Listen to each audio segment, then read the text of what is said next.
And this working group is organized by these members. This working group is organized by these members. And first, I'm Hideki Nagano from NICT Japan. I will chair this today's session. First, I would like to introduce this working group. And the objectives of this working group is to share experience to design, manage, maintain, and protect the network using artificial intelligence technologies, and escalate collaborations for AI-driven networks in APAN communities. And today, we have the 4 presentations, and the presentations are like this. So now we would like to start. I would like to start today's sessions.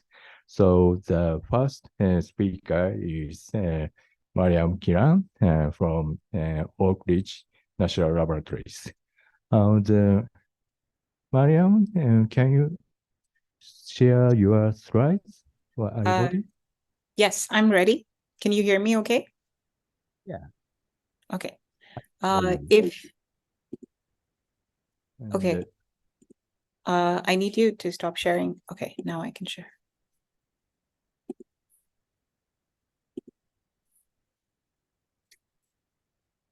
Okay, can you see my slides? Yes, please. Yes, okay. It's good. Okay, thank you, everyone. Thank you again for this opportunity to let me talk about our recent work. So I've been doing these sessions with APAN with this group for a few times now, and we were talking about AI being implemented on optic networks. And last month, what happened was I was offered a new position to head up the quantum networking group at Oak Ridge National Lab. So I've actually moved from Lawrence Berkeley to Oak Ridge. And Dr. Song and Dr. Hideshi thought it would be nice to talk about the new quantum work I'm doing as well. And hopefully we're going to be putting AI in this. So I hope that we can continue this group and this collaboration to come and talk about this and hopefully have some opportunities to collaborate. With me, so I'm Mariam Kiran. I am a research scientist using AI for optimizing and making self-driving networks, particularly in optical networks. But as I mentioned, now I'm also leading up the quantum networking division at Oak Ridge National Lab. So I'm trying to see how that principles can be moved into quantum. So in this particular talk, I focused on what quantum networks are and what are the challenges we are looking at for science so that I can entice the group to start looking into this as well, because it does seem like this is going to be the future. So this is the outline. I'll start with why are we building a quantum network? And we also did some work on 5G. So I've kind of put those use cases in here so you can see the difference and why science is moving in both of these directions. Some of the challenges we are seeing in quantum networks, I just joined this group. So there are some things they've implemented and some things that are still being implemented. So I'll talk about those and then the use cases which we are working on as well. And then I have an example of an AI application in quantum networks, which I'll go into in detail. So we as research networks, whether it be in America or the APAN community, and we are basically designing networks for universities to use for science transfers. So most of us work in the wide area network space where we are deploying optical networks and we're trying to make sure that the network is optimized for science movements. But what we see, particularly in America or in the DOE space, I'm seeing a lot more wireless work happening where science is moving out into the wild, where we're deploying sensors, be it Raspberry Pis or FPGAs, where they could do real-time edge control. They could do drones for emergency corrections or collection of data. They're writing AI for applications at the edge. So this is an example where, if you can see my cursor here, this is an example where they have a real world field experiment where they're observing ecology kind of bacteria or something which is growing in the wild. And they are building models off of this so that they can actually do some tests in the modeling world. This allows the scientists not to actually go out physically into the desert, for example. They can actually bring this data out into a model, and they could do a lot of AI to actually get data into it. Now, just within the space, you can see from a networking point of view, as we're network researchers, this brings wireless networking challenges, which we now have to cater to for scientists. So we have to think about latency, we have to think about throughput, we have to think about the battery power of the sensors as well, because this information is now being gathered, and you are actually bringing this data in to fuel those models in which you're doing research. So this is where 5G is now becoming very attractive, and they expect us as network researchers to have a 5G system available for scientists to use. Then at the same time, there is a boom happening in the quantum world as well. So quantum is, we thought a few years ago that this is just going to be a phase, but it's becoming more and more realizable now. So a lot of the labs are buying quantum computers and they are deploying them. And then connecting these quantum computers is also becoming a major challenge from the networking point of view. So you can imagine, for example, in this particular diagram, we have Alice as one computer and Bob as another computer, which is a quantum computer. And in this particular case, they're doing quantum key distribution. So they basically exchange keys and they secure the channels. So this could be classical channel or quantum channel, and then they actually share information in this. So some of the challenges which in science we are seeing that distributed quantum states, like how do you distribute this across a massive connection of different quantum networks, is going to be a challenge. They're also thinking of what is the new science applications that are going to look like in this quantum world, and what more information can come from a quantum rather than an optic. So I do explain what quantum and optic is in the next few slides. So the way quantum networks work is completely different. So they have to think about quantum entanglements because that's how information moves. They have to think about repeaters, and they also have a completely different infrastructure that we are aligning. And I think this is something which, as network researchers, we should start working on now, because very soon this is. So right now, this is being dominated by the physicists in the world, where they're deploying and doing all of these experiments. But if we were to actually reduce this to engineering, then that's our domain. So that's where we would come in as network engineers and deploy this as an engineering exercise. So both of these, wireless and quantum, are two major use cases which science is basically going to be taking off in these two worlds. So, for example, in the 5G space, I have two slides showing how we're building a 5G network, for example. ESNet is the DOE's wide area network, which I used to work with about a month ago. So we've kind of started to deploy AI on ESNet.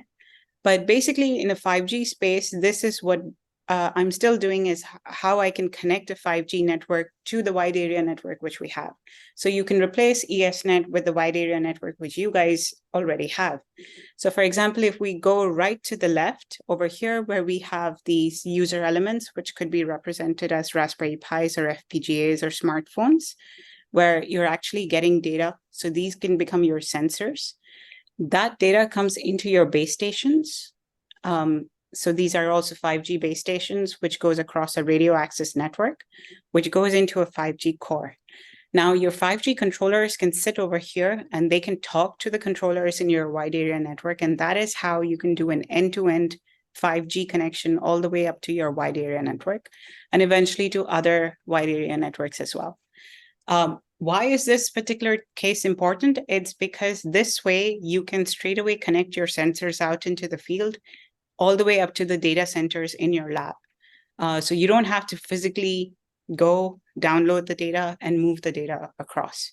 So that is why having a thought on how this could be done end to end, you can have a continuous stream of data which is coming in to actually drive the models which are running in the HPC systems.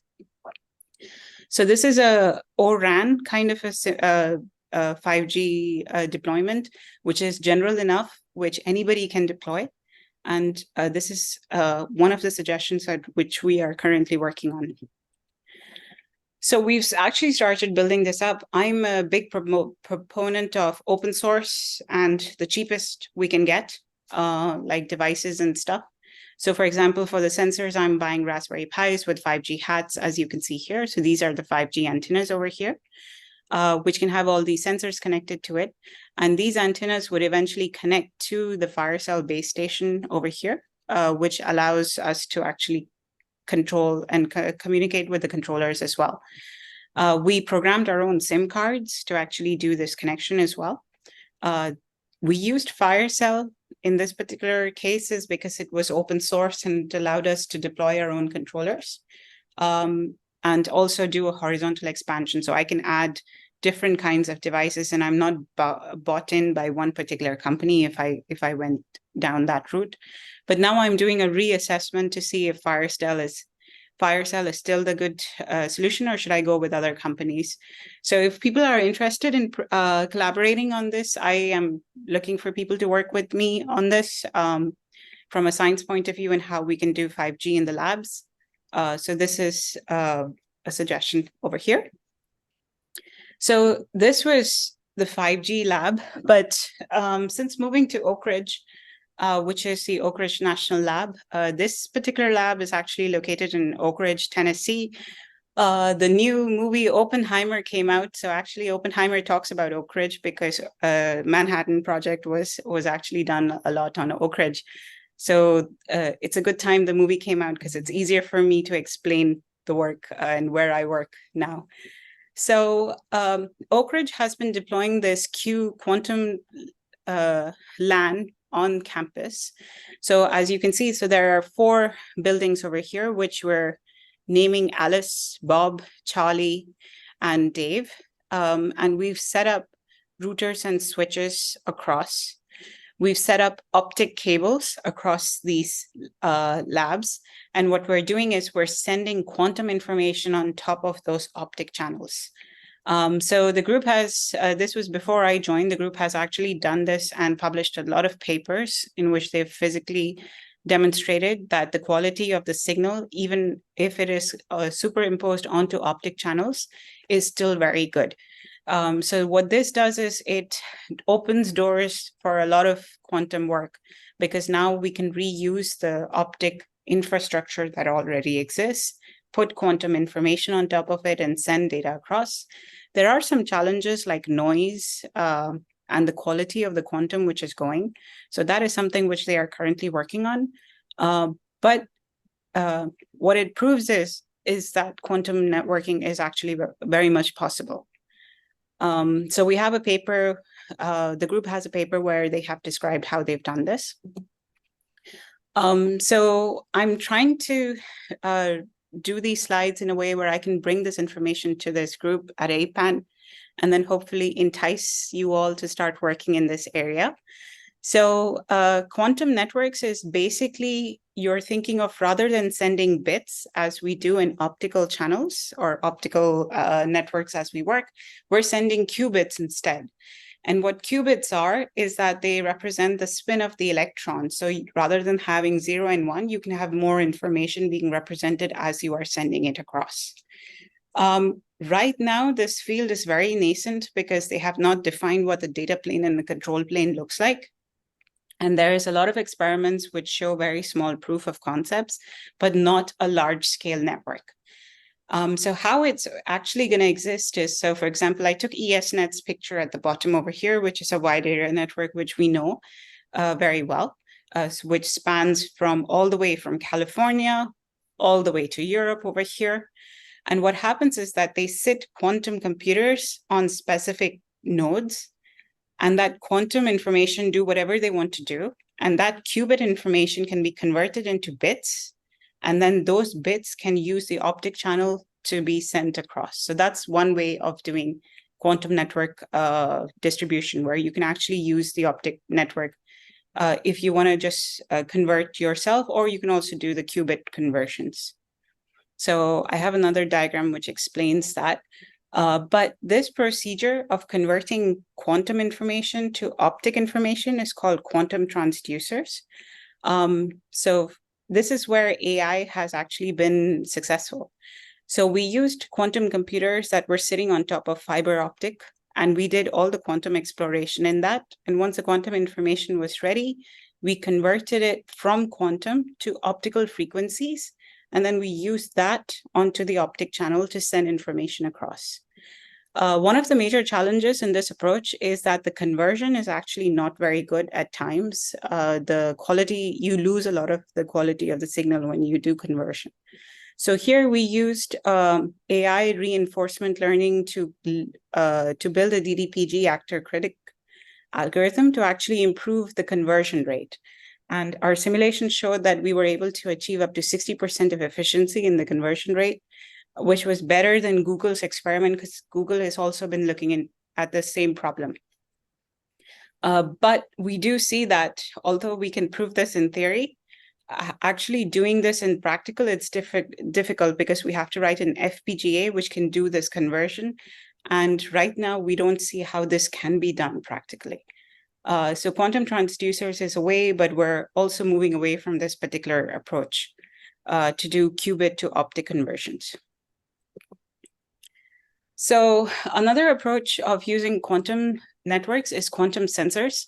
So as you can see, again, we have an optical network which is sitting at the bottom, which we know very well. We have routers all connecting all the way.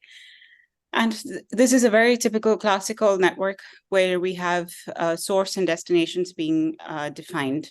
Then you have a quantum network sitting on top of these particular routers. So all the quantum states that are generated at the top can then be converted into optical information and then use the network below to send information across.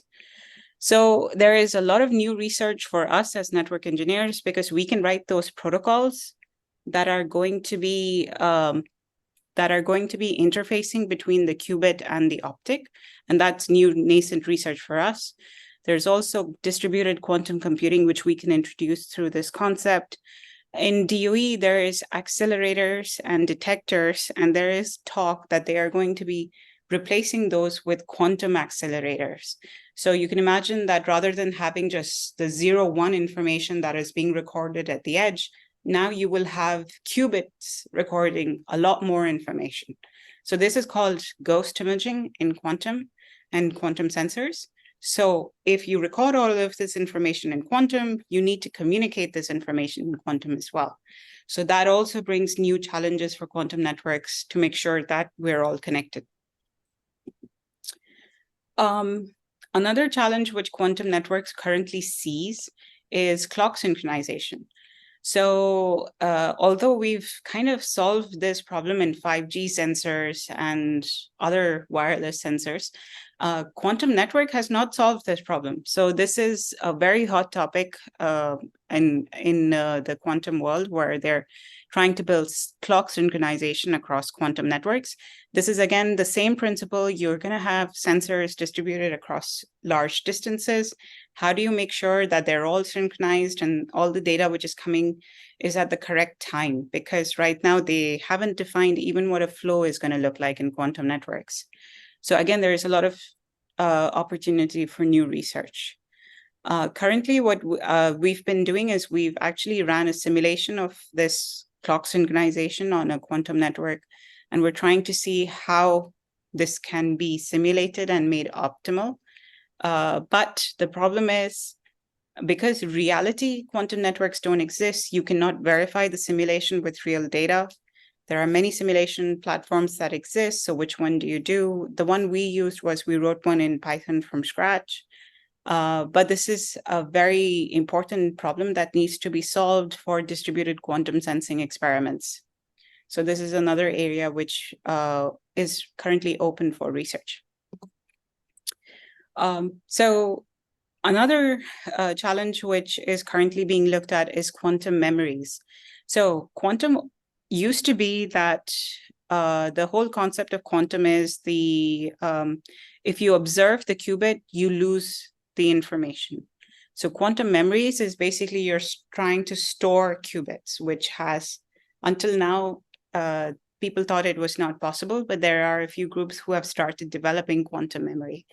Now, this looks very similar to how we have buffers in networks where a flow comes and then you store it in a buffer for some time before it can go forward.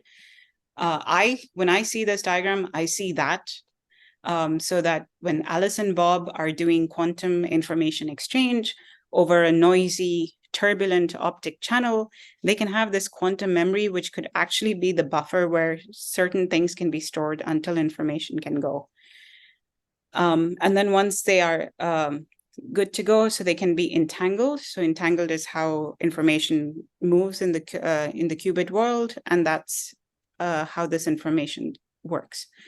So this is, I put this diagram here to show you that as network engineers, we can see certain things because we've been designing networks from our undergrad days, for example.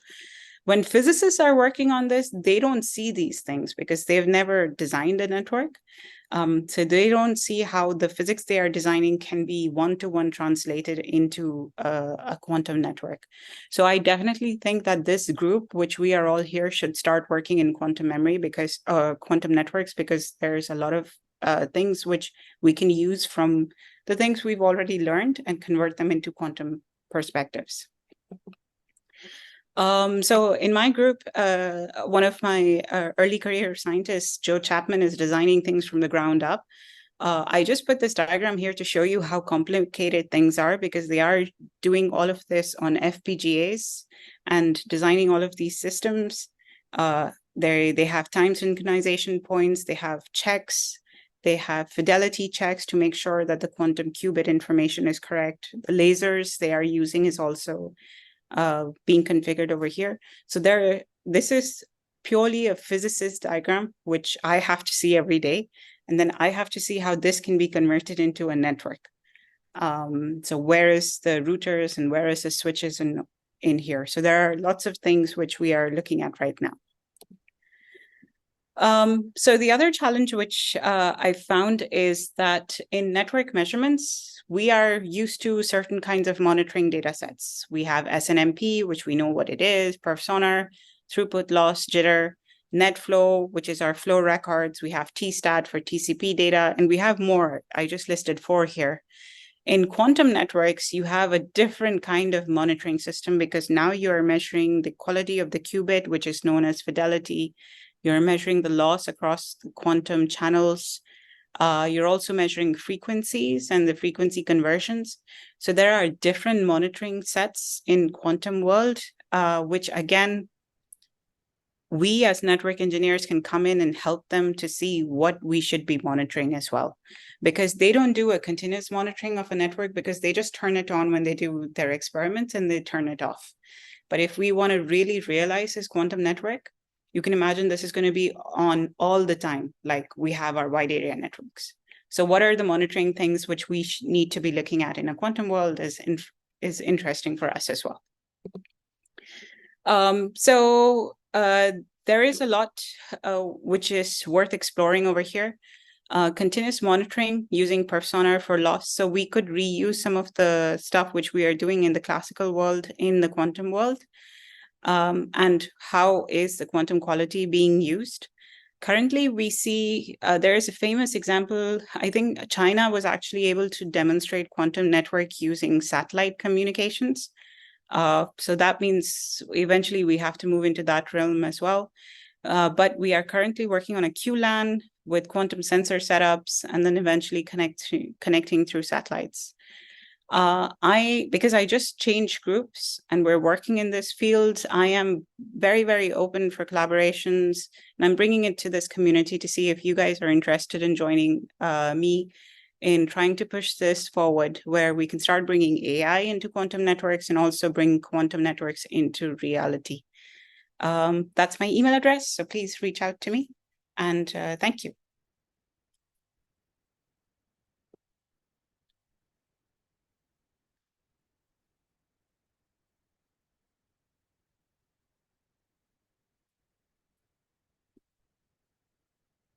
Any questions?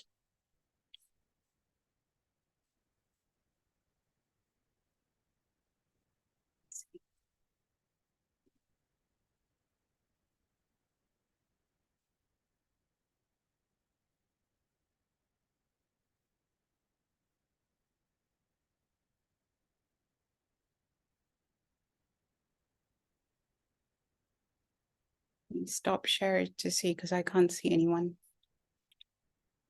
Okay.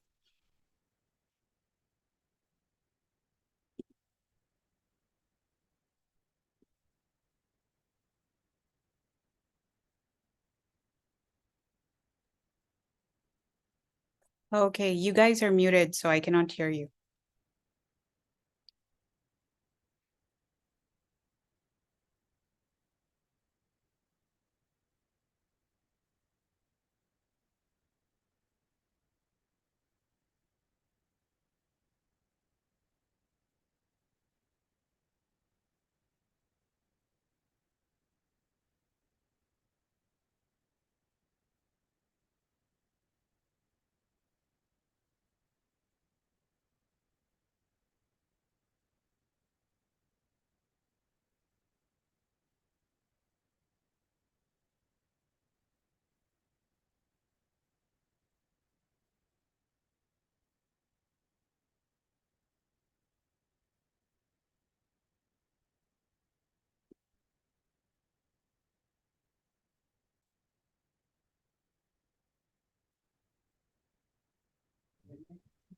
Can you hear me? Hey, Miriam. Howling. Can you hear me?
Hi, Miriam. Hi. Oh, You have to off the speaker. You have to off the speaker from there. Let's volume down. Yep, good to try again. is it okay? Hi, Miriam. Hi. Can you hear me? Yes. Yeah. Yes. Okay. I'm sorry. It's in the network in this room was has some problem, so I talk in front of the notebook laptop. This is Pusungjo from the KISTI Cleonet. I know you well. As I congratulate you for the moving to the Oak Ridge. I'm just curious about, and it's very interesting talk over there. So, KISTI, we are also try to do some research to the quantum network and 5G and time synchronization with optical fibers. So especially I am interested in the clock synchronization using the quantum sensing. We are nowadays for the synchronize the timing, we are using the one optical fibers to the to transfer the optical frequency. That is the accuracy, the 10 to minus the 17 we were thinking about it. So could you tell me, could you tell us about what's the benefits of the quantum sensing to the time synchronization in terms of the accuracy? That is a very what I know about it. Sure. I think there's mine is there an echo? No, it's fine. Can you hear me still? Yeah. Okay. So from what since I've joined, they've told me that they have not done quantum clock synchronization. So what you're telling is that you guys are actually a little bit ahead. Yeah. What I've seen over here is that they haven't been able to achieve anything in the synchronization thing. So I think it would be good for us to talk, because I can invite you guys to come and do a talk to the group, and see if we can learn from you guys, and we can show what we have, the other parts of our accuracies, so we can discuss those. Yeah, and your last part, we didn't heard about your last part of the presentation because our network is has a problem. But the message is that you need to collaborate to developing the monitor the quantum network, and so maybe the KC also should interested in that part. So I will wait to contact you about that thing. Yeah. Sure. So I'll just write down your email address. So I'll contact you. Yeah. Okay.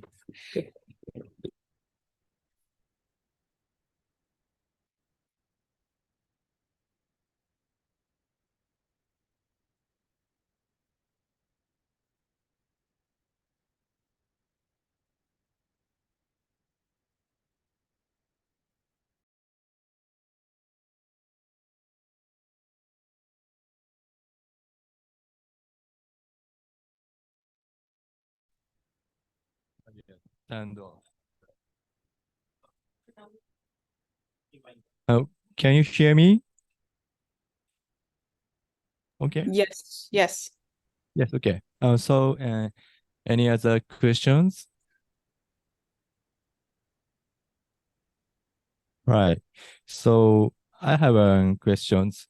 It is also about the time synchronizations, I guess. And in your systems, the time synchronization is evaluated by using the simulations on traditional networks. And so you are simulating the quantum communications on the traditional networks.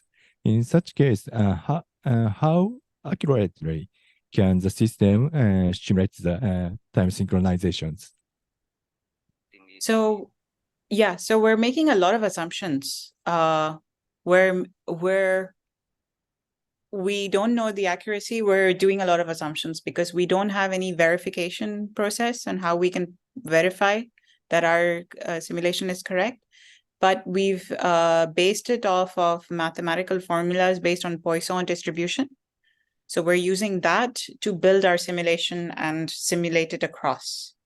So that's one of the challenges which we are trying to do, is how to verify our simulations. Okay. Thank you. And any other questions? So I have one more questions. And I guess for the quantum computers, you are using the actual quantum computers. And but I guess that the current quantum computers, the resource of the current quantum computer is quite limited, I guess. What kind of quantum computers are you using? Okay. And Yeah. if you tell me would you tell me the specifications of such that quantum computers? Okay. Yeah. So in my group, we don't actually have a quantum computer. We have quantum detectors. So we've put quantum detectors like at the edge in a lab, and we are assuming that these are connected to our network, and we are working on the quantum network part of it. But we don't have like quantum computers and specifications which we're working with. So we're very separate from the quantum computer group. So there is like this very physical separation.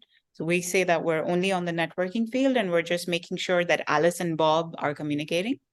Eventually, once we mature, we're going to be starting to connect to quantum computers.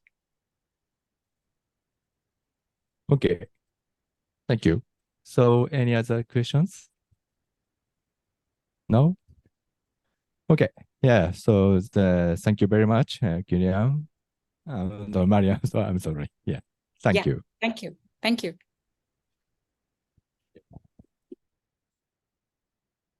So let's go to the next presentations. And the next presentation is oops, the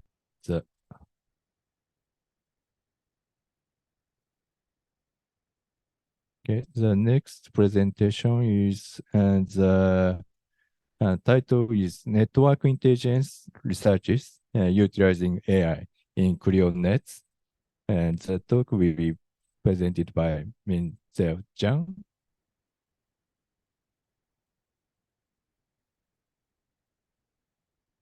The Min Zhao Zhang, are you ready? Okay. Right. Please prepare the presentation. Thank you.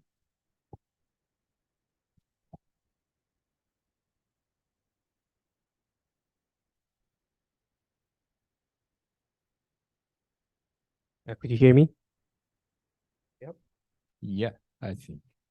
Yeah. Hi, I'm Min Zhang from KIST Korea, and my company KIST runs ClearNet and runs ClearNet S as a SDN network. And many of the jobs of the slide are from the Dong-Kyun Kim, the last man, and thank you for him. Yeah, but he's busy now, and that's why I'm here to present this presentation.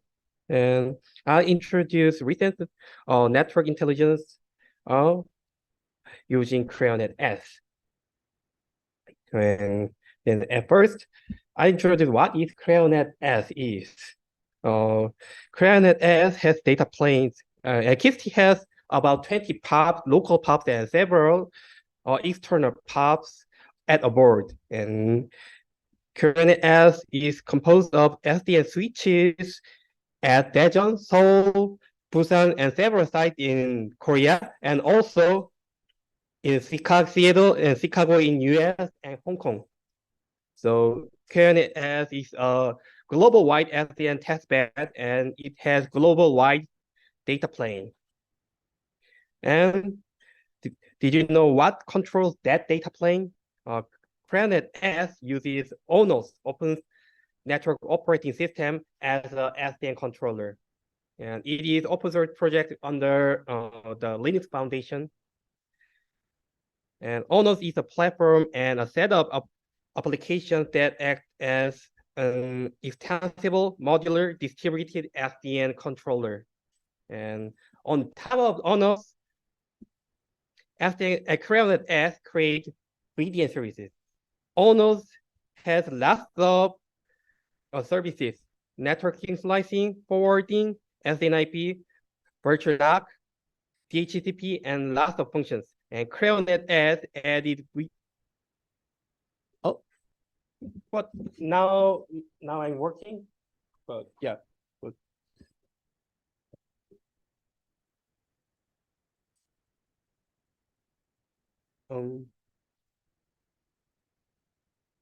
yeah, it's sharing. Yeah. Crashing Windows.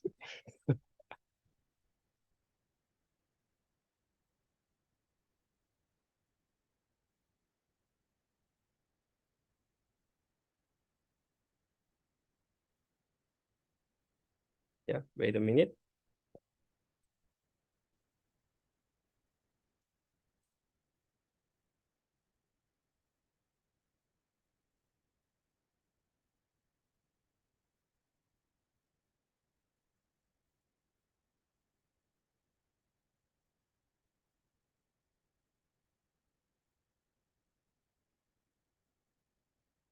Recording in progress. Yeah, then wait, yep. Can I continue? Yep. And all nodes has a lot of features, like those features and Creonet S added VDM function. And VDM function offers dedicated network resources between two hosts, two end-to-end hosts. And using those functions, Creonet S operator uses those functions. You may know container service like Kubernetes. It allocates compute and storage resources. Also, it can possible to allocate simple IP network IP to the services.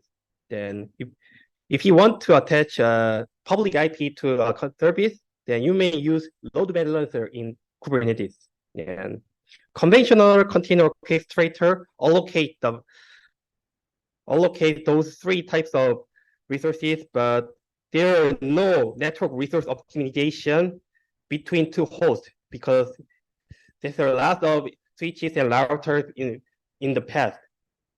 And Creonet as orchestrator can offer a VDN in this case. So it can allocate compute, storage, and network resources on a specific network path. And VDN path competition element compute optimal path and allocate dedicated network resources among two sites dynamically. And those informations and logs are stored in the database for future use. Now, Creonet S expand to the wireless network. So you may see this picture, and KIST has several buildings, and the main building and the supercomputer building, we connect by 10 gig wireless link. This is the Edge Core 60 gigahertz Wi-Fi AP. It has 4 radios, and each radio has phased array antennas in each side, because the square has 4 sides, and each side and each radios can reach up to 30.8 Gbps, up to 300 meters. This is the installation of 8 APs, and 4 is in the supercomputer building, and 4 is in the main building. And this configuration makes 4 wireless link between 2 buildings. And 60 gigahertz radio wave has similar features like laser or light. It propagates through the air in a straight manner.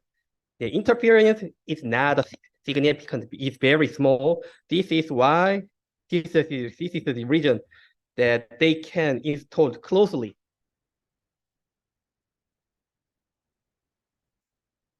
This is a figure of topology of APs in the ONOS controller, shown in the previous slide. It has 4 links, and those APs is funded by this step of Daejeon City. That's why the naming is not KIST or supercomputer building. Yeah, we have to show to this step.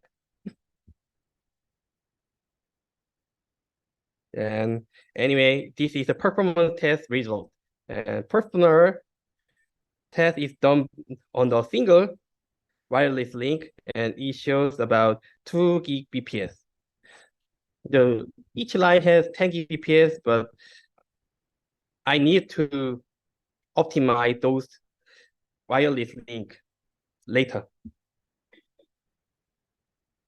And network embedding is used to apply reinforced learning in VDA resource allocation problem. Okay. Creonet S tried to apply reinforced learning based decision-making algorithm on the VDN, power management. Oh.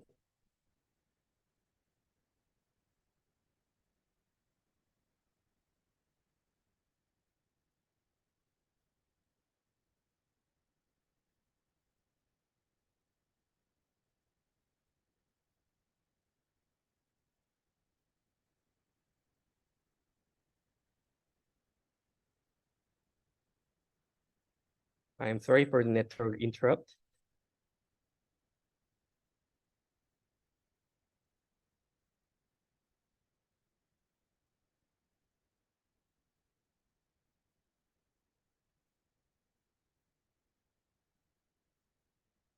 Recording in progress. Volume down, please. Your volume down on the desk screen. You may.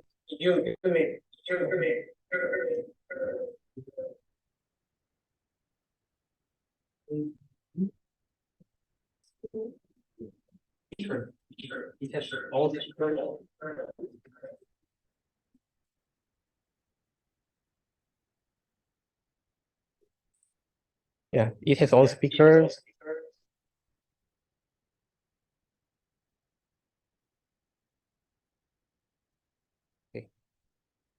Okay, ClearNet, I continue. And ClearNet S try to apply reinforced learning-based decision-making algorithm on the VBD and allocation problem and power management problem and closed resource orchestration problem. And network embedding is used to apply reinforced learning in VDN and resource allocation problem. And network resources can be represented as a matrix form of multi-dimensional space, and it is used as the input of neural network or algorithms. You may know that our network topology can be represented as a adjacency match matrix. And sorry for interrupt.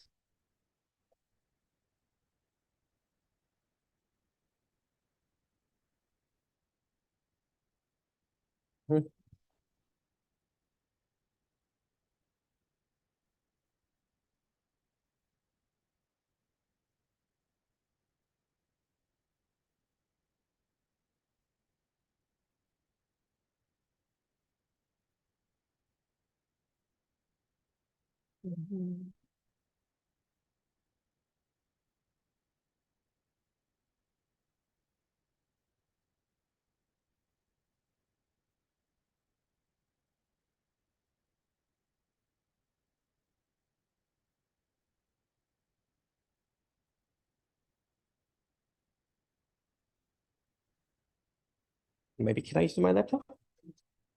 HDMI port? Small one.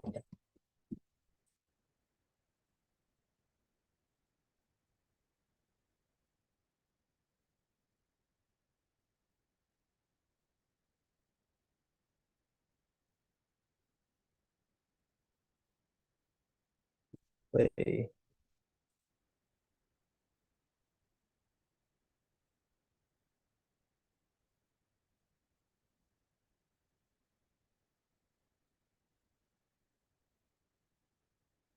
It's not detected yet.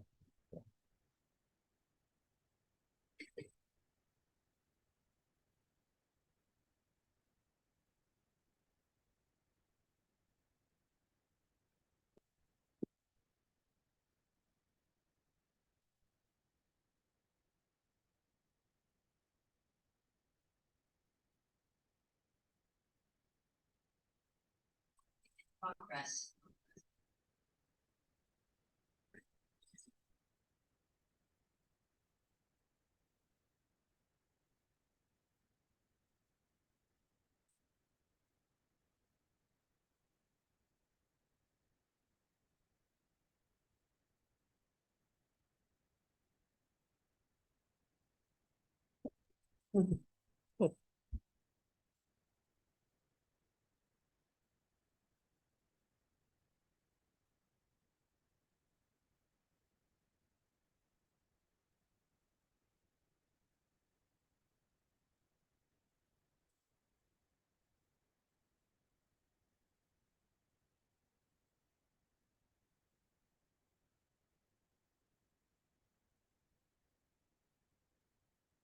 Yeah.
혜리 혹시 갈렙 페이스 호텔 비번 알아요? 그 종이 시작부터 다 모르죠. 알고, 예.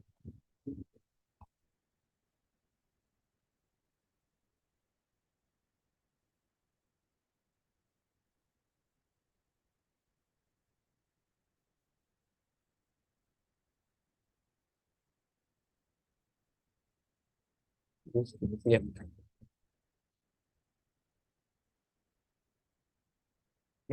Yeah.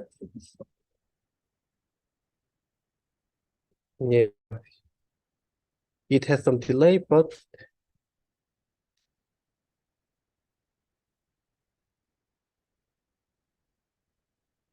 it has lots of delay. But then,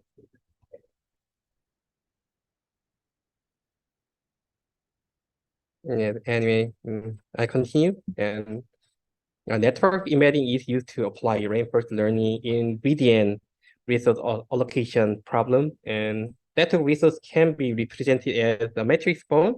And you may know that network topology can be represented as a adjacency matrix.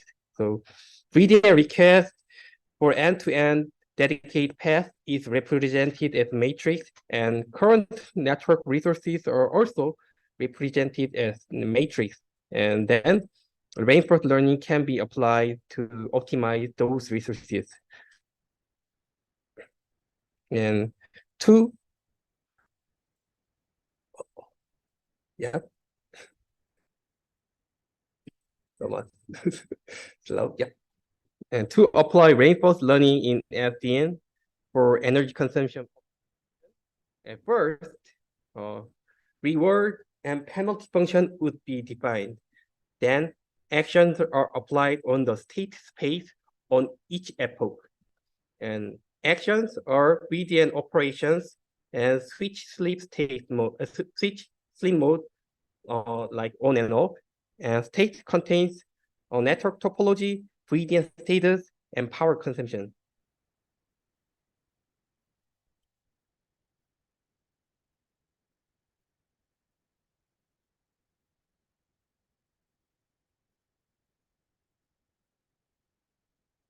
Likewise, for cloud resource optimization, reward action state should be defined. And we could launch containers on the server side because there are lots of sites. Then we can launch those containers, and selection of the site would be an action. Then reward would be the amount of sum of allocated cloud resources, and penalty would be the link capacity because network resource is needed to integrate distributed containers. And state contains topology, VDN status, and host machine status, like CPU memory and storage. And for AI research on 5G networks, CreoNet configures my own 5G lab and collect data now. And data are operation data from SDN controllers and user request and allocation data. And those data would be used to analyze ClearNet as 5G infrastructure, and especially on research on dynamic patterns of user and prediction of wired and wired network status. Also, not in the slide, but we also wirely predict wired channel status and its wire channels performance, because we implemented the wire connection between two buildings, and that's why we installed automatic weather stations and getting weather information, including humidity, temperature, and so on, to predict wireless channel information, the channel conditions.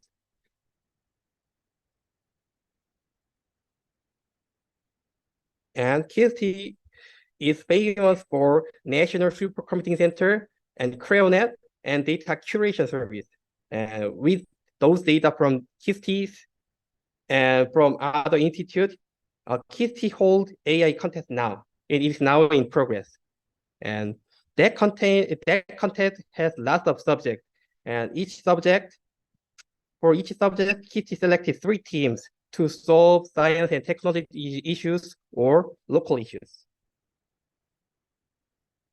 And contest program committee at each sub-department of KST for data and questions for the contest. Then I should have to select the data and problem. And there are lots of various types of network operation data. And time series scalar value data is easy to predict and easy to apply network algorithms. So AI algorithms. So I did not choose easy problem. But I think that ASPath data is kind of a sequence data because it shows ASPath. So next hop and next hop and next hop is kind of sequence. And actually, I'm newbie of AI, and I'm not familiar with sequence data, and this is why I selected BGP data for the contest. And so I present MRT and RIP data, and 3 teams will develop their own AI solutions, and they will give detailed classifications of status and visualization of BGP abnormalities. And this is the last slide of my presentation. And thank you for joining. Thank you. If there are any questions.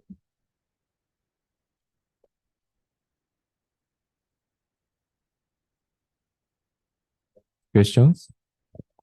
Thank you very much. I may have one quick question. You mentioned about the cloud resource management by using the machine learning, and in your slide, you specified that the reward function be defined in terms of the link capacity. Could you explain a little bit more why this choice of the reward? This one, or power management, or cloud management? Cloud resource management for the orchestration. The penalty is the penalty is reasonable, right? But resource allocation, because we try to allocate resource, but if the host machine status is enough, then we will allocate full user request. But if there are there are few resources that if you request, but they will not give the resource. That's why if I select close one, but there are few of their low data. What should I say? There are not enough data. Then the request will be rejected. Then it will be then reward would be lower. Then other selection. That's why I select the amount of resource itself as a reward. Right. Thank you very much.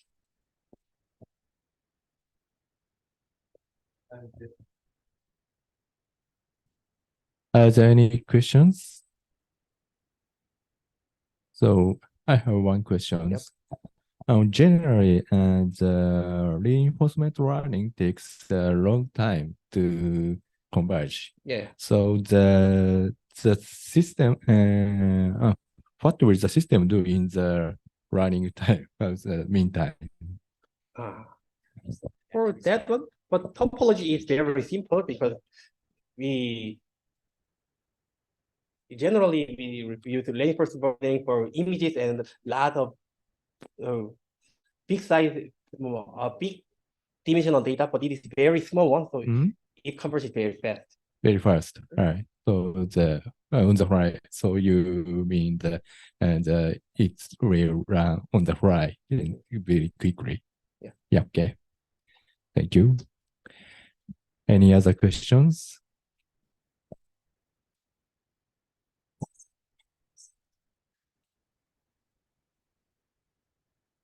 And so I have one more question. What kind of SDN platform are you using? Maybe I think it's the very quick system, I guess. Pardon? I'm sorry. What kind of SDN platform? SDN platform? Yeah. We use for switch vendors or some controller. We use controller for Onos. Onos. And we use switches from Brocade. Yeah, and I don't know the other vendors, but mainly use Brocade switches for OpenFlow. Okay. Oh, it's an OpenFlow. Yeah. Okay. So, any questions? No? Okay. So, thank you very much. And I'm sorry for the inconvenience on the system. So, okay, and let's go to the next presentations. Okay. Thank you very much.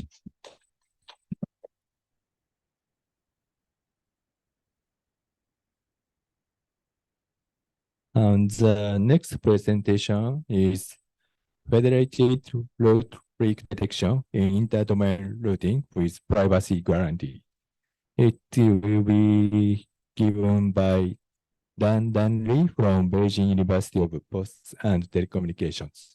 The presentation will be on the virtual. So are you ready? Dan Lee? Oh yeah, I'm ready. Can you hear me? Yeah, I can hear you. Okay, so Okay. would you share your slides?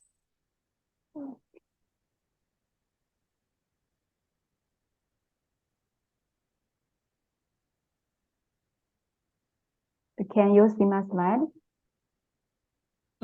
Okay, yeah, now I can see your slides. So please start the presentation. Okay. Thank you. Hello everyone. It's my great honor to be here today. I'm Dan Li from Beijing University of Post and Telecommunication, China. I'm going to talking about federated route leak detection in interdomain routing with privacy guarantee. My talk is divided in 4 parts. To begin with, I will introduce federated learning route leak and why we use federated learning to solve the problem route leak detection. Then I will propose a method of federated route leak detection. After that, I will discuss the performance of all proposed method. Finally, I will draw a conclusion. First, I will introduce federated learning. With development of LT, more and more LT devices have entered the life of people, generating more and more private data. And AI technology can analyze user data to facilitate people, which are world money intelligent applications such as smart healthcare, intelligent transport. However, AI framework need to collect user data to a central server, which lead to information leakage. In the feature from bottom right, we found that the here utility, the worth, the privacy. A question arises how to balance the utility and the privacy. Fortunately, one of answer is federated learning. What is federated learning and how federated learning works?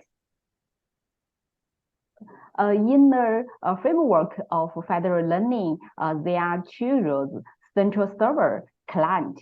First, each client performs model training based on local site.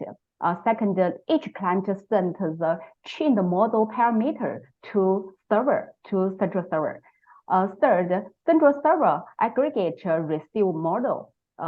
First, the server sends the update model to each client. Finally, repeat step from 1 to 4 until predetermined condition is met. Compare with traditional machine learning, the typical characteristic of federated learning is that the raw data doesn't move and the model does. Next, we will introduce root leak. I think this part is familiar to all of us. As we know, the internet is composed of tens of thousands of AS, and they use BGP. They use BGP to exchange reachability information. The routing policies of AS for path selection are business-oriented.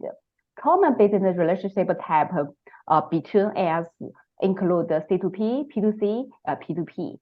Common routing policies in the internet is router learned from one peer to provider can't be propagated to another peer or provider called as violation-free route. What is routing leak? Routing leak occurs when an attacker propagates a valid route beyond the scope intended by the routing policies of involved AS. Which means violation-free route. Violation-free route is violated. Routing leak can cause major network outage or bringing a risk of man-in-the-middle attack. Recently, route leak detection method has been directly shared routing policies or business relationship. As we know, each AS only knows the relationship between itself and its neighbors, but it doesn't know the exact relationship of others due to privacy issue. In fact, AS are unwilling to reveal their business relationship related to others due to economic issue, complexity of routing policies, and so on. An important question arises: how to detect a route leak while protect the business relationship privacy? Means don't share a business relationship to others under this condition. How to detect a route leak? Next, I will give the method.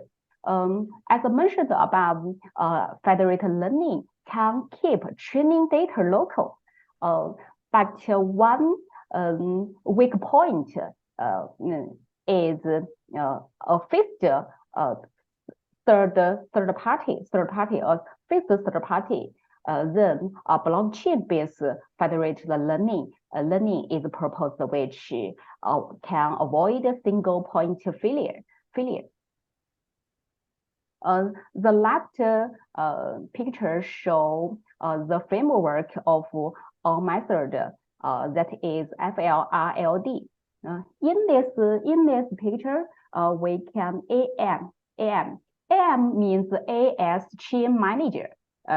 In fact, each AS play roles as client of federated learning and node in a blockchain. The AM has at least 2 feeds, including training and aggregation. It should be not training data. Each AS transfers routing policies to S triple with label. S triple include AS Next hope. The label is generated according to local routing policy, including AS business relationship and the stable routing information base. The label is regular or malicious. Next, we will show work process of FLR ILD. Step 1, each AS obtain training task information, including initial model training epoch from a blockchain. Step 2 to step 3, AS train local model locally and upload the local model to blockchain. Step 4 to step 5, a certain AS aggregate all local model and the global update model is obtained. Step 6, the aggregate global update model is stored to blockchain. Step 7, if the training can't satisfy the condition, step 2 to 6 are repeated. Next, we will discuss the performance of our proposed method. First, the BDP, the topology data is collected from the CAD January 2021 AS relationship dataset of IPv6, which has 12,1721 AS and 173,462 S link. All choosing evaluation metric are accuracy, recall, precision, F1 score. TP and FN are the number of true malicious triple that the model predict as malicious and regular respectively. The TN and FP are the number of true regular triple that the model predict as regular and malicious respectively. In a real network, since the number of provider, customer, and peer vary by AS, then the number of triple and the label class distribution of AS also differ. Therefore, they may be balanced or unbalanced inner data size and label distribution of participant training data. Here, we select 4 group of federated learning participants to test. Group 1 represents unbalanced data size and plus unbalanced class distribution. Group 2 balanced data size plus unbalanced class distribution. Group 3 unbalanced data size plus balanced class distribution. Group 4 balanced data size plus balanced class distribution. This picture, we show the performance of FLRD method compared with the single AS learning method from C1 to C5. From this picture, all methods achieve this point. We found that all methods perform better than from C1 to C5 in all evaluation metric and different group of data sets. Next, we compare with all methods, compare with excited method, and different class label class distribution. We found all method and ML0, the performance is better than others. Further, all methods perform better on average than ML0. Furthermore, we found the more malicious triple, the better detection result. Based on these result, we further discuss deployment strategy.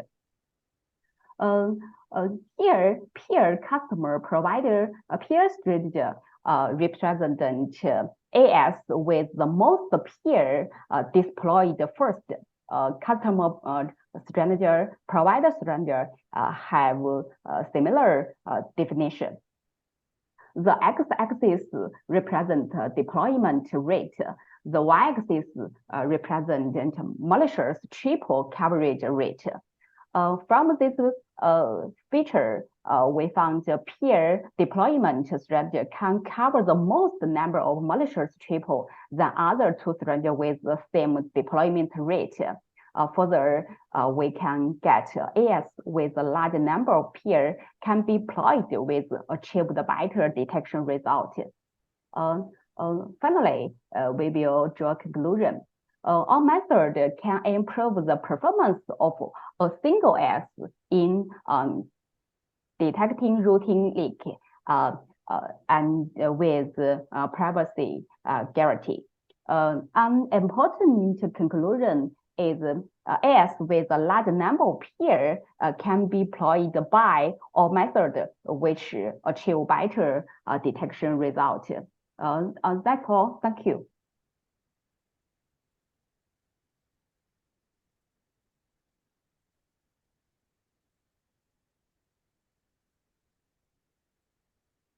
Thank you very much. So, are there any questions?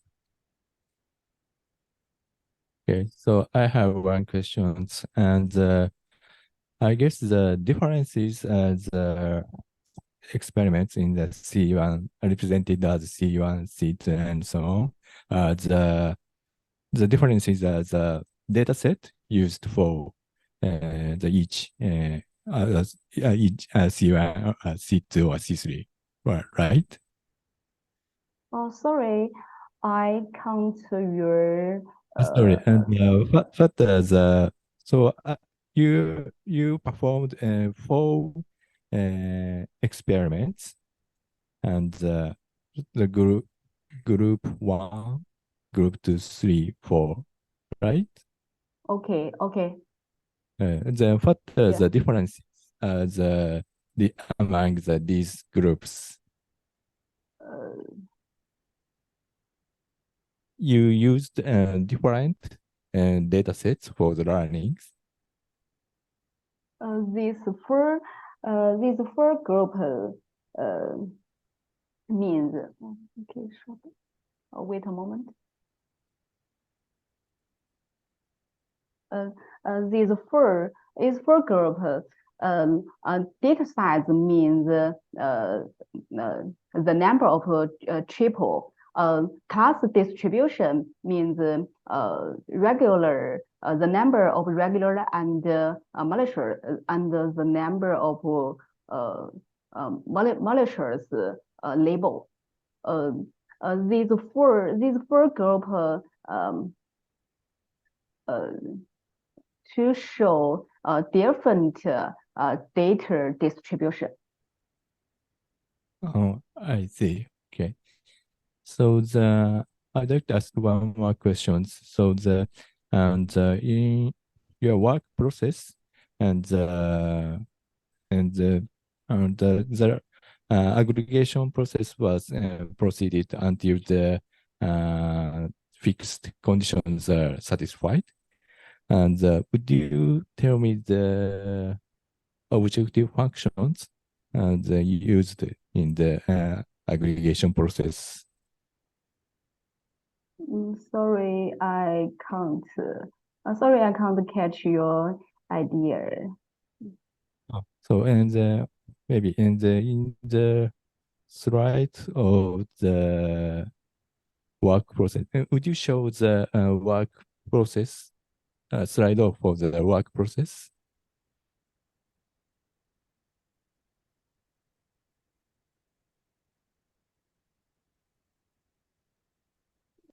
Process.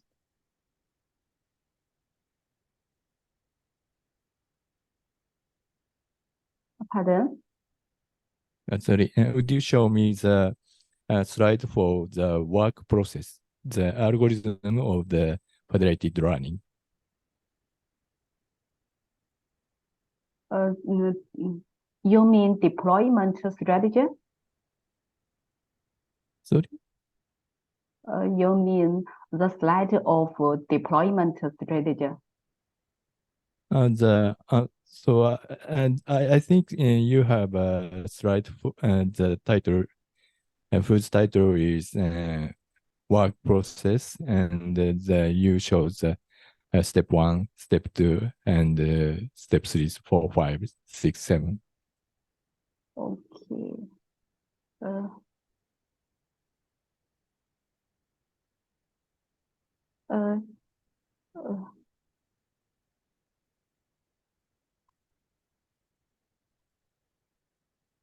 You're focused on work process. Yes. Okay. And I want to know in the work process and at the step 7, you use the fixed conditions to stop the algorithm. And I want to know how did you define the that conditions? The fixed condition represents the model coverage or training epoch, the number of training epoch. Number of detection, number of leak detection. Yeah. Okay. Thank you. Oh, thank you. Any other questions? No?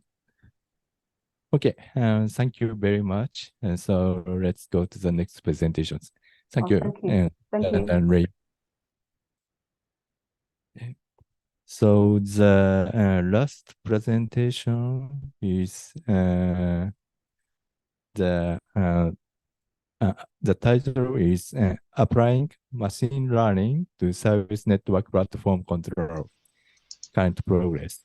It will be given by Hiroaki Harai from NICT Japan. Hello?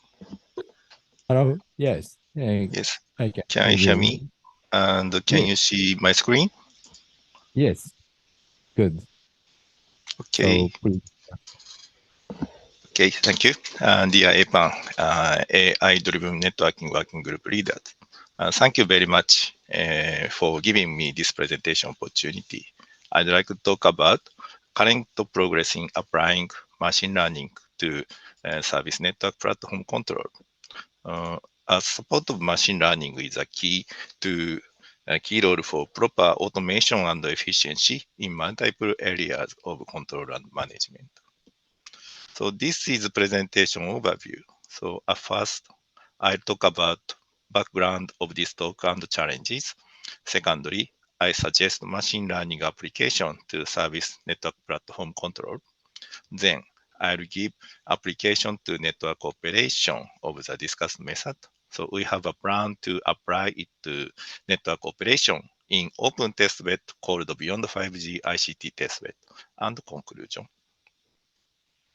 So my talk begins with future society. It's unpredictable. 20 years ago, we couldn't imagine life supported by artificial intelligence and dependent on smartphone. So we challenged to imagine social life around 2035. So cybernetic avatar society and city on the moon, so on. So keys are development of beyond 5G. So it's together with realization of cyber physical system. So NICT published a white paper 2 years ago.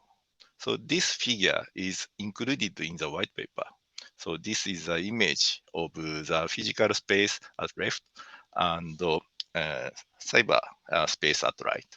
So it emphasizes realization of cyber physical system that measure real-world phenomena. So I mean big data. So project them into cyberspace, finds optimal solution and actuates the real world. So in the physical space, our network coverage will be expanded to non-terrestrial area. So that beyond 5G can cover ocean and disaster area. So space coverage will be almost 100%. So we'll utilize terahertz frequency and which goes beyond 5G, beyond 100 gigabps. So large capacity optical fibers are installed in the core network. So in the cyberspace, data is collected by sensing is analyzed. So many diverse applications like avatars, sky cards use such analysis. So we are designing a converged network of terrestrial and non-terrestrial networks. So this picture is a snapshot of our white paper. So, but I'll skip detail. So partial resources of them compose a service network as shown in the colored resources. So each service is assigned unique colored resources, for example, red or blue or green. So each service is assigned unique colored resources on a physical platform. So different service requests a different QoS requirement.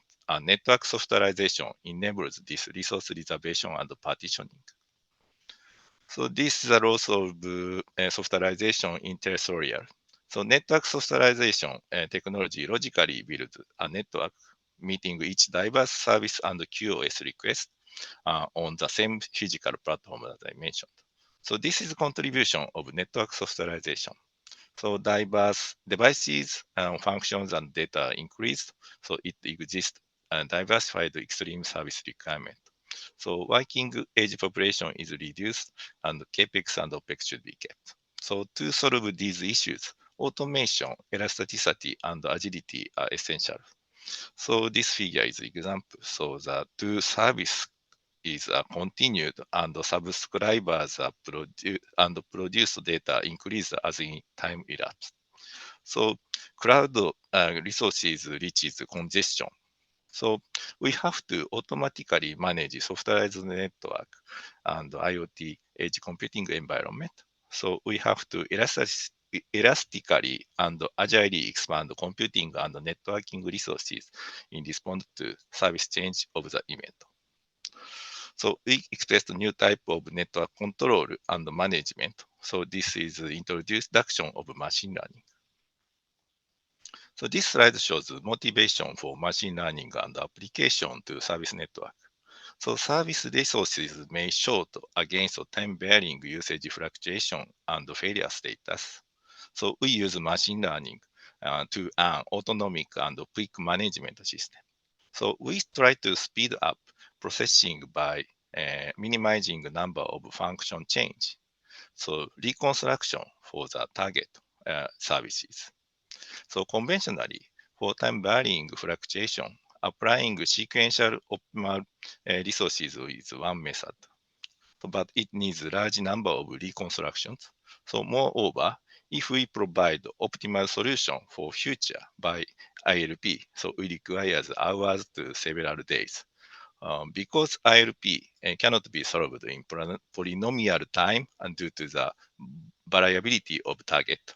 So on the other hand, so in this work, we apply machine learning. So encoder, decoder, recurrent neural network. So our application proposal simultaneously achieves following. So it minimizes number of reconstructions based on the time series analysis, and it also determines location to migrate service function in second. So from many time reconstruction to one-shot translation like this. So I'll talk about AI-enabled large-scale network control automation technology for service providers operation. So in beyond 5G era, so network operation should be automated because we need for the complete automation to offer diverse services, fulfill their dynamically changing resource demands, and recover quickly from potential failure. We should maintain and improve application QoS. For this purpose, we should monitor time-varying service performance, resource utilization, and available resources, network resources through telemetry. We also develop intent engines that translate service providers' intents into network configuration. And we want to develop advanced common management platform for inter-AI cooperation. So we intend to develop networking of multiple vendors AIs. So this will be appropriate service management over multi-tenant infrastructure. So we aim to realize network autonomic control technology without human intervention in 2030s. So I'll talk about machine learning application. So this slide shows the overview of dynamic control of computing resource allocation for service network. So we should maintain quality of services. For this purpose, we should use high efficient computing resources. So speedy resource adjustment is also needed. So judge should be in second. So we achieve these simultaneously. So that's why we study automatic AI-based control. So bottom figure is conceptual figure. So service function chains consist of a set of virtualized network functions that process packet transferred on the path between servers and clients. So in order to keep satisfying diverse quality of service requirement, we establish autonomic resource management framework. So framework includes two parts, monitoring and deploying AIs. So monitoring engine gathers monitoring engine gathers statistics of resource usage and traffic. And by using data, it predicts future demand by the regressor that has relearning framework to keep its accuracy. So regressors are based on the ensemble learning method, ensemble learning model. Long-term and short-term relearning method keep its accuracy despite trend change. And then predicted demand is forwarded to the management engine. So it includes functionalities of resource arbitration within a server and FFC migration scheduler over the network. Automatic arbitration part allocates adequate computational resources to VNF according to the predicted demand of them in each of service. In the best cases, it uses resources with 30% higher effectiveness. So if resource shortage that is hardly resolved by the arbitration, migration scheduler decides which and where VNF should be migrated to avoid the shortage. So this scheduler is based on encoder-decoder RNN. It solves the migration problem quickly despite a small number of cells. So here I briefly address monitoring and analysis part AI. So we are using long-term and short-term regressors for learning. Short-term regressors for relearning. So our prediction framework is based on ensemble learning. By using multiple relearning model, such as random forest, elastic network, and RNN, we attempt to achieve better prediction performance. So this framework consists of weak and strong regressors. So we assume multiple weak regressors are trained on the central control unit by using the dataset gathered from the whole of network. So weak regressors are trained with the dataset separated by some bugging technique. As a result, they are biased. The regressors are transferred to each server. So, and then each server selects the adequate weak regressors by using the unique strong regressor. So strong regressors are based on Gaussian process. The server train its regressor with data gathered by itself. So we propose the two-stage relearning mechanism for weak and strong regressors. They are called forgetting and dynamic ensemble, respectively. In the forgetting process, the weak regressors are periodically retrained with the data gathered during the past few weeks or months. And the process is aimed to stay up to date with the changes in trends in long-term scales. However, this process takes a long time for training even if high-performance GPUs are used. So we also introduce short-time training mechanism and dynamic ensemble. In the dynamic ensemble process, the strong regressors is trained with the data collected on the server over past few hours or days when prediction accuracy falls. So this process is designed for the adjustment of strong regressors to adapt to the changes in trend in short time scale. So we evaluate the prediction performance for provisioning resources to virtual machines according to the prediction. So trained data was 3 time zone as in the previous slide. And we set the amount of CPU resources to be 20% larger than the predicted value. So 20% is the margin. These figures shows the probability of over and under provisioning during the 60 days. So the learning mechanism especially present over provisioning.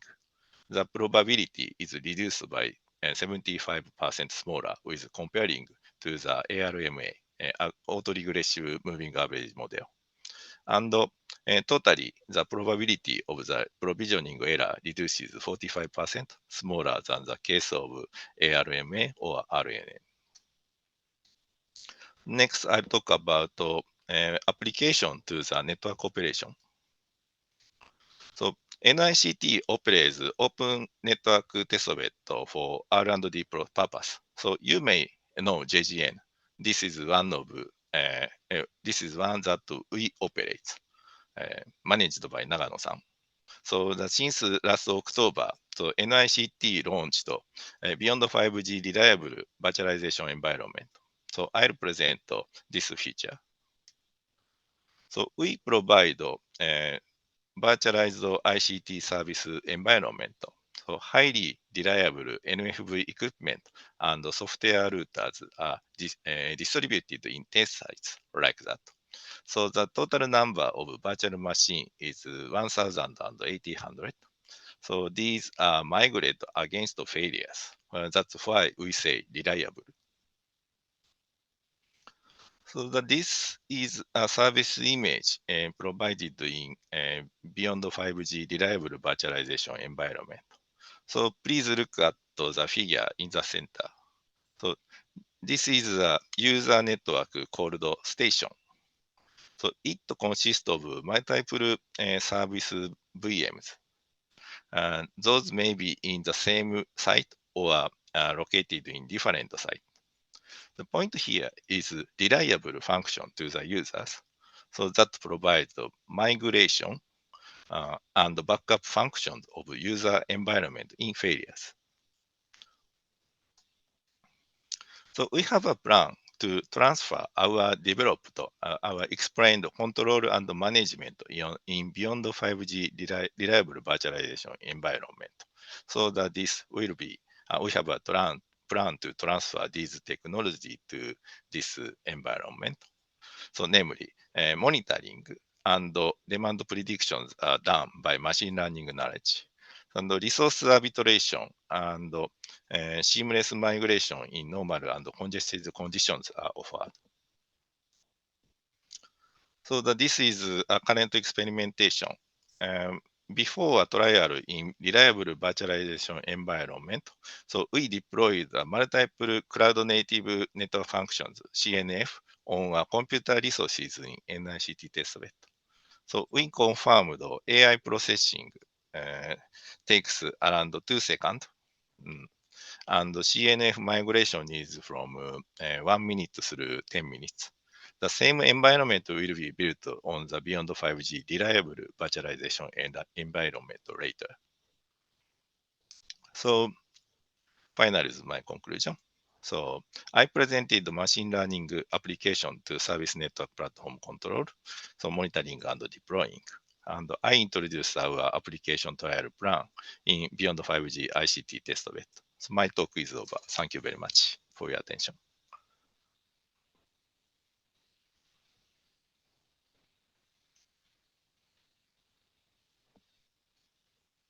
Thank you very much, Arai-san.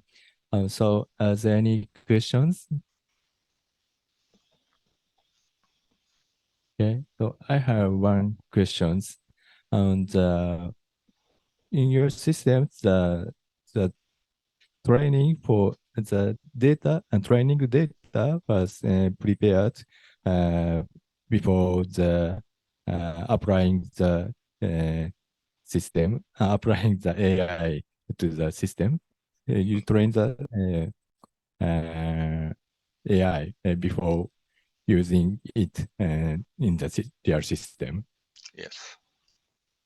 Okay. Yes, So, in that case, so we have previously monitored the performance of CPU and arranged it to the gathered, for example, the daytime gathering and nighttime gathering and 24 hours gathering. Such kind of many data is created. So you use the actual data previously monitored, right? Yes, in this case, so we use the monitored data. And of course, and in other cases, another example, so that we are using the users, なんだ、moving data, who is which access point of base station, such kind of data is obtained, so that we are monitoring and estimating the users' data transmission. Okay, yeah, thank you. So, are there any questions?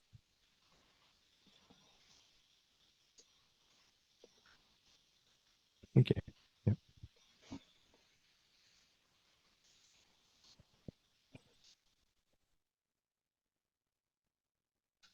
Oh, hi, this is Min Sok-chan from KIST. Wow, so it's slide 15. You run about 1,800 VMs nationwide. And what is the purpose of those VMs? Pardon? Performance? Yeah. What purpose of those VMs? In this case, we are this large number of virtual machines separate and distributed users experiment, and each VM composes a network, and some network functions is installed in each virtual machine to test networking. So that's why we are distributing this number of VM to 10 sites in order to make network. Okay, thank you. Yeah, like that. So this is a very simple example. So that this consists of 3 node network.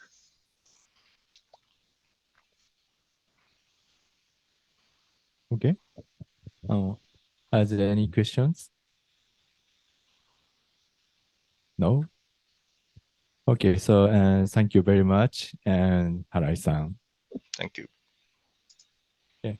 So that's all for the today's sessions, and I apologize for the I'm sorry for the inconvenience and due to the network troubles, and so I could not finish the sessions, and I could not finish the sessions and until the expected time.